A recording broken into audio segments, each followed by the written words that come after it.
سحر چون می شوم بیدار خدا را شکر می گویم.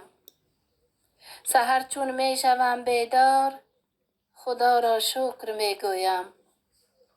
جهان را دیده پر انوار خدا را شکر می گویم.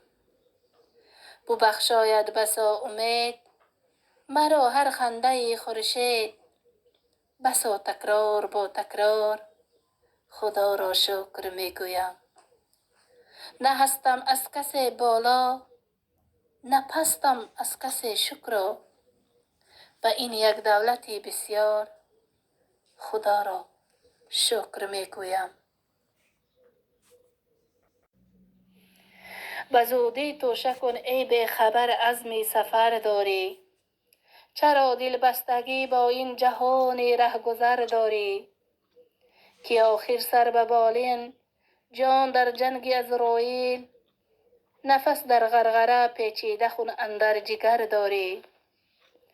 چه سود از بستر و بالین که روی تخته می آیی، به گوری تنگ و تاریکی لحد رفته مقر داری. به عجز خویش ای مشتی غبار خسته قایل شو، چو مشکل ها که اندر پیش رو ای بی خبر داری.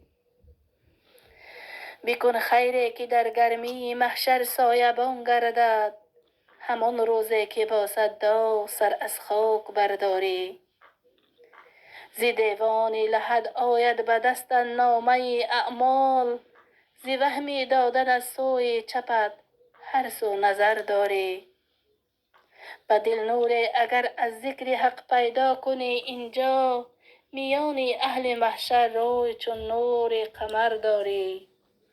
برای خود چرا داری بنای خانه رنگین، مکان خوابگاه ای بی خبر جای دیگر داری. چنان گر به فردا جلوه دیدار می خواهی، دو دیده دایما از اشتیای دوست تر داری.